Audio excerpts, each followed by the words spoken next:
इन दिनों जिस प्रकार से बीजेपी बिहार में कमजोर नजर आ रही है, उसे लेकर के बीजेपी को भी अपने सहयोगी की आवश्यकता महसूस हो रही है और लगातार इस बात की चर्चा हो रही है कि चिराग पासवान एक बार फिर से एनडीए में बीजेपी के साथ जा सकते हैं। लेकिन इन तमाम अटकलों पर कल खुद चिराग पासवान ने विराम लगा दिया, जब चिराग पासवान ने कहा कि किसी स्थिति में चर्चा कर रहते हुए वो एनडीए में नहीं जाए।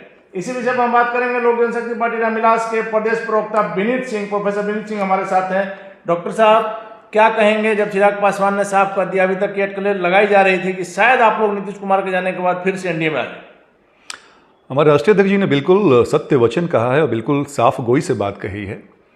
पहले तो बीजेपी ने जो काम किया है, चिराग पासवान जी ने हमेशा से मोदी जी की सराहना की है जब हमारे संस्थापक बीमार थे तब से, लेकिन जो उनका व्यवहार रहा है हमारे प्रति, जब हम परेशान रहे हैं, लोगों ने पार्टी तोड़ा, हमारे बंगले को खाली, मतलब हमारा नहीं कह सकते, लेकिन 12 जनपद को खाली कराया गया। बीजेपी उसको बेहतर ढंग से हैंडल कर सकती थी उसको, लेकिन बीजेपी ने उस समय चुप रहना उचित समझा, क्योंकि उस समय उनका समय था। आज जब नीतीश कुमार ने पलटी बदल के, पाला बदल के दूसरी तरफ चले जाते हैं, तो बीजेपी को समझ में आता है कि उनके लॉयल फ्रेंड कौन थे, उनके सच्चे बिहार में एक सहयोगी चाहिए, उनके सच्चे हितैषी कौन थे। तब हम लोक जनशक्ति पार्टी रामविलास और चिराग पासवान जी याद आ रहे हैं। लेकिन ये बात बिल्कुल तय है, अगर अलायंस भी होगा उसका निर्णय हमारे राष्ट्रीय अध्यक्ष जी ही लेंगे।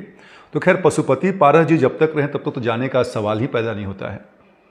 दूसरी बात है कि हमारी शर्तों पे अगर बीजेपी बात अगर सुनेगी, मानेगी, तब हम सोच सकते हैं, अन्यथा हम अकेले संघर्ष करने के लिए तैयार हैं और हमारे पास गठबंधन के लिए और भी विकल्प खुले हैं बीजेपी के अलावा। क्या आरजेडी? वो समय आने पर बताया जाएगा। किन शर्तों की बात आप कर रहे हैं? अगर कौन सी बात मानना जाए तो आप लोग फिर से बीजेपी में जा सकते? शर्त की बात कह लें, जैसे कि हमें कितना सीट्स मिले हमें, दूसरी चीज़ कि हमारे राष्ट्रीय अध्यक्ष जी को मंत्री पद मिले, और कुछ ऐसी बातें। तो और कुछ बातें जो आप समय आने पर खोलना चाहते हैं, यहाँ अभी नहीं बोलना चाह रहे? अभी समय उचित नहीं है, लेकिन जैसे ही समय आएगा आप सबको जानकारी हो जाएगी। लेकिन मैं फिर से दोहरा दूं कि पशुपति पारस जी जब तक वहाँ पे हैं, बीजेपी हम सबको भूल जाए। लेकिन विनीत जी, अगर पारस जी भी यहाँ रह रहे हैं, उनको मंत्री पद से हटा के या उनके रहते चिराग पासवान को अगर केंद्र में मंत्री बनाया जाता है, तब आप लोग जाएंगे नहीं? अनिल जी एक बात बताइए, पशुपति पारस जी के पास है क्या? अनुकंपा पे मंत्री बने, वो एक लाइबिलिटी, एक स्पेंट फोर्स है, वो उनको बीजेपी अपने पास क्यों रखेगी? अगर बीजेपी चाहेगी कि हम लोग पे पाइलोन कर दे, हम लोग क्यों रखेंगे? लेकिन एक इमोशनल कनेक्ट हो सकता है, चलिए भाई वो खून का रिश्ता है, स्वर्गीय रामविलास पासवान के छोटे भाई हैं, ये इस चीज से उतार इनकार नहीं करते। हाँ, लेकिन क्या ऐसे रिश्ते केवल एक साइड से निभाए जाते हैं? नहीं। जो हमारे राष्ट्रीय अध्यक्ष जी निभा रहे हैं, क्या उनका उस समय उनकी मति कहाँ गई थी? जो हमारी माँ को, मतलब हमारी पार्टी की माँ को जब वो अपशब्द की भाषा का प्रयोग कर रहे थे, उस समय उनका कहाँ गया था भ्रातृ प्रेम? इन्हीं सब बातों के लिए मैं बराबर कहता हूं प्रोफेसर साहब कि कभी भी दुश्मनी ऐसी ना करो कि कल के डेट में दोस्ती करने पर शर्मिंदगी, और खास करके व्यक्तिगत तो कभी टीका टिप्पणी नहीं करनी चाहिए। पार्टी टूटा, परिवार टूटा, एक लेवल रखना चाहिए था। लेकिन दोनों तरफ से, हालांकि चिराग पासवान ने कुछ संयम रखा है, लेकिन चाचा जी ने अपनी उम्र के हिसाब से वो चिराग पासवान जी ने संयम, बिल्कुल संयमित होकर हर बात कही है, लेकिन पशुपति पारस जी के गुट से या उनके मुख से जो क्या क्या निकला है, हम सब खून का घूंट पी के रह गए हैं। इसलिए कि हमारे राष्ट्रीय अध्यक्ष जी ने मना किया था, क्योंकि अभी भी पशुपति पारस में वो अपने पिता की छवि देखते हैं, लेकिन एक सीमा तक उन्होंने वो चीज को लांघ दिया है, अब वो भूल जाए।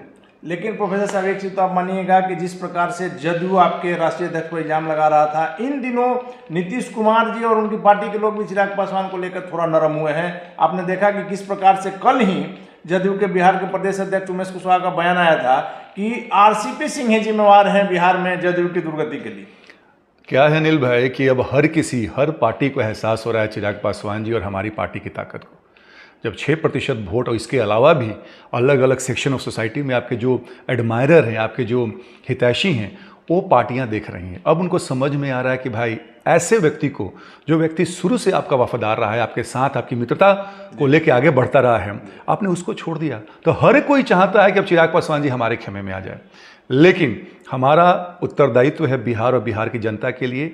जो भी पार्टी उस हित में काम करेगी और हमारी शर्तों पे मानेगी, बिहार फर्स्ट, बिहारी फर्स्ट का विजन डॉक्यूमेंट का सम्मान करेगी, हम उन्हीं के साथ जाएंगे, उन्हीं के साथ अलायंस बनेगा। वैसे साहब एक बात जो आपने कहा कि बीजेपी चाहती तो बंगला कोई बहुत बड़ा इशू नहीं था, उसे आराम से डील किया जा सकता था, उसके कई समाधान थे, लेकिन उस समय लगा कि चिराग पासवान के नहीं रहते हुए मतलब चिराग पासवान के एनडीए में कोई महत्व नहीं है, रहे ना रहे कोई फर्क नहीं पड़ता है, जिस कारण से इनको तिरस्कार किया गया। बिल्कुल बिल्कुल आपने सही कहा। उनको लगा कि भाई हम तो इतने छोटे हैं कि हमारी औकात क्या है, हमारा औचित्य क्या है। लेकिन विनीत जी अभी आपका एक भी विधायक नहीं है, एक सांसद आपके स्वयं जो है राष्ट्रीय अध्यक्ष हैं। वैसे में आप लोग में जो ये हम देख रहे हैं अंदर से जो आत्मविश्वास है, जिस प्रकार नीतीश कुमार जी चले गए, आप लोग को लग रहा है कि जैसे बिहार में हमारे सामने करने के लिए बहुत कुछ है, आपको लग रहा है कि कल के डेट में बिहार में आप लोग अपनी उपस्थिति अच्छी तरीके से दर्ज कराएं? दर्ज हम करवा चुके हैं, और ये कॉन्फिडेंस, ये आत्मविश्वास जनता के प्रेम से आता है। 1.5 साल 2 साल से जब हम फील्ड में हैं, लगातार हम विपक्ष की भूमिका में हैं और सरकार, बिहार सरकार की नाकामियों गिना रहे हैं, जनता देख रही है, और उसी जनता के फीडबैक को लेके हम लोग इतने कॉन्फिडेंट हैं कि आने वाला समय हमारी पार्टी का, हमारे राष्ट्रीय अध्यक्ष जी का है। और ये नहीं, ये कोई बहुत बड़ा कहते हैं ना कि ओवर कॉन्फिडेंस नहीं है, ये जनता के बीच का उनका प्रेम है।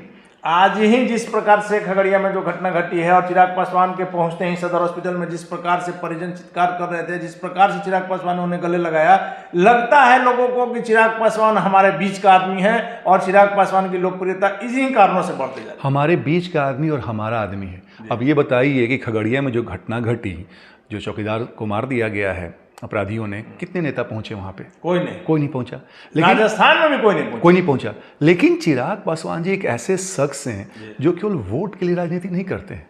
राजनीति करना चलिए पेशा है भाई, लेकिन सही में वो चाहते हैं कि बिहार की जनता जो त्राहिमाम कर रही है इस सरकार से, विनीत जी, लेकिन आप उसको बचाया जाए। अब तो लग रहा है कि फिर आप लोग जो है सत्ता की चाबी जैसे बिहार की कम से कम आपके पास रहेगी अगले इलेक्शन। चाबी नहीं सर, हम तो कह रहे हैं कि ठीक है, कुछ समय और इंतजार करें आप।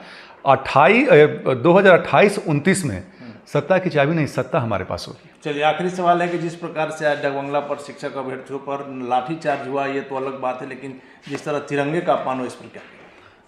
ये कुछ नया चीज़ तो है नहीं। बिहार की पुलिस और बिहार के जो अफसर हैं इतने बर्बर हैं कि उनको इस बात का भी एहसास नहीं है कि वो एक टीचर होने वाला अभ्यर्थी है। उसको आप ऐसे पीट रहे हैं जैसे वो क्रिमिनल हो। उसके हाथ में तिरंगा है और उसको लाठी से वैसे मारा जा रहा है, राष्ट्रीय ध्वज का अपमान किया जा रहा है।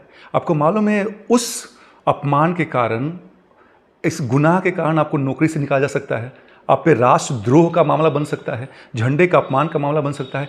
लेकिन ये अफसर इतने मद में, अपने पावर के मद में चूर हैं, क्योंकि उनको मालूम है कि हमारे जो आका जो ऊपर बैठे हुए हैं वो भी ऐसे ही हैं, उनको कोई फर्क नहीं पड़ता है।